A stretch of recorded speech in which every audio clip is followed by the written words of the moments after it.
ഇസ്രായേലിലേക്കുള്ള ആയുധ കയറ്റുമതി താൽക്കാലികമായി നിർത്തിയ ബ്രിട്ടന്റെ നടപടിയിൽ സകല ലോകരാജ്യങ്ങളും അമ്പരന്നിരിക്കുകയാണ്.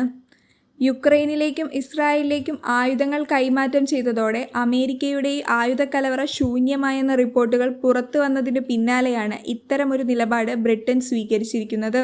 നേരത്തെ തന്നെ ഇസ്രായേലുമായുള്ള ആയുധ കയറ്റുമതി നിർത്തലാക്കാൻ ബ്രിട്ടൻ ആലോചന നടത്തിയിരുന്നു.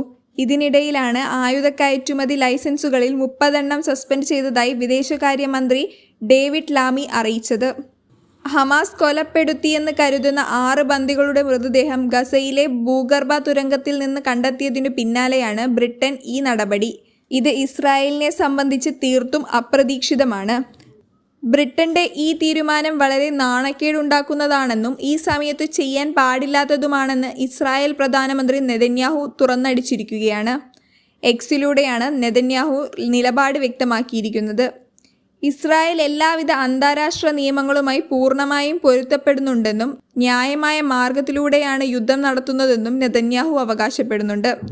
പലസ്തീൻ സായുധ പ്രസ്ഥാനത്തിലെ 5 ബ്രിട്ടീഷ് പൗരന്മാരെക്കുറിച്ചും 100-ലധികം ബന്ദികളെക്കുറിച്ചും അദ്ദേഹം വാചാലനാകുകയുണ്ടായി. ബ്രിട്ടനിലെ ഭരണം മാറിയതും പലസ്തീനികൾക്കു വേണ്ടി രാജ്യത്ത് പ്രതിഷേധം ശക്തമാക്കിയതും ഇസ്രായേലിന് ആയുധം നൽകേണ്ടതില്ലെന്ന നിലപാട് സ്വീകരിക്കാൻ റഷ്യയെ പ്രേരിപ്പിച്ച ഘടകമാണ്. മാത്രമല്ല, യുക്രൈനിനെയും ഇസ്രായേലിനെയും സഹായിക്കാൻ പോയിട്ട് സ്വന്തം ആയുധക്കലവറ ശൂന്യമാകുന്ന സാഹചര്യം ഉണ്ടാകാനും തൽക്കാലം ബ്രിട്ടൻ ഉദ്ദേശിക്കുന്നില്ല. അതുതന്നെയാണ് സർക്കാർ നിലപാടായി ഇപ്പോൾ പുറത്തു വന്നിരിക്കുന്നത്.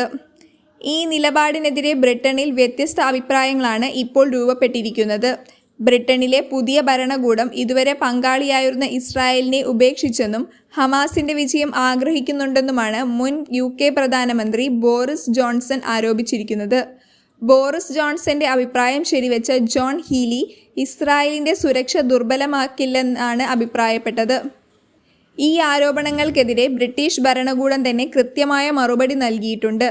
ഇസ്രായേലിന് സ്വയം പ്രതിരോധിക്കുന്നതിന് വേണ്ടിയാണ് ആയുധങ്ങൾ നൽകിയിരിക്കുന്നതെന്നും എന്നാൽ നിലവിൽ ഇസ്രായേൽ അവലംബിക്കുന്ന രീതിയിലുള്ള എതിർപ്പും സാധാരണക്കാരുടെ ജീവൻ അപകടത്തിലാക്കുന്നതിനെക്കുറിച്ചുള്ള ആശങ്കകളുമാണ് ആയുധം നൽകാതിരിക്കാനുള്ള തീരുമാനത്തിന് പിന്നിലെന്നാണ് ബ്രിട്ടൻ ഭരണകൂടം വ്യക്തമാക്കിയിരിക്കുന്നത്. ഇക്കാര്യം ആയുധങ്ങളുടെ ലൈസൻസുകൾ സസ്പെൻഡ് ചെയ്തതിൻ്റെ പ്രധാന കാരണങ്ങളായി സർക്കാർ പുറത്തിറക്കിയ രേഖകളിൽ തന്നെ ചൂണ്ടിക്കാട്ടുന്നുണ്ട്. ഗസയിലെ ആക്രമണത്തിൽ മനുഷ്യത്വരഹിതമായ കുറ്റകൃത്യങ്ങൾ, അന്താരാഷ്ട്ര മനുഷ്യാവകാശ നിയമങ്ങളുടെ ലംഘനം എന്നിവ നടത്തിയതിന് ഇസ്രായേലിനെതിരെ UN ഉൾപ്പെടെ നിരവധി അന്താരാഷ്ട്ര സംഘടനകൾ നേരത്തെ തന്നെ രംഗത്ത് വന്നെങ്കിലും അതൊന്നും തന്നെ ഇസ്രായേൽ വകവച്ചിരുന്നില്ല.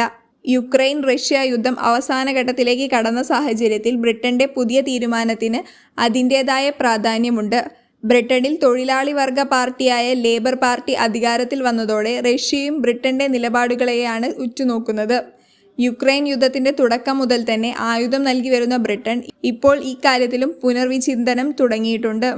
പ്രതിരോധം എന്നതിലുപരി റഷ്യയ്ക്കുള്ളിൽ ആക്രമണം നടത്താൻ ബ്രിട്ടന്റെ ആയുധം ഉപയോഗിക്കരുതെന്ന നിലപാടാണ് നിലവിലെ ബ്രിട്ടീഷ് ഭരണകൂടത്തിനുള്ളത്.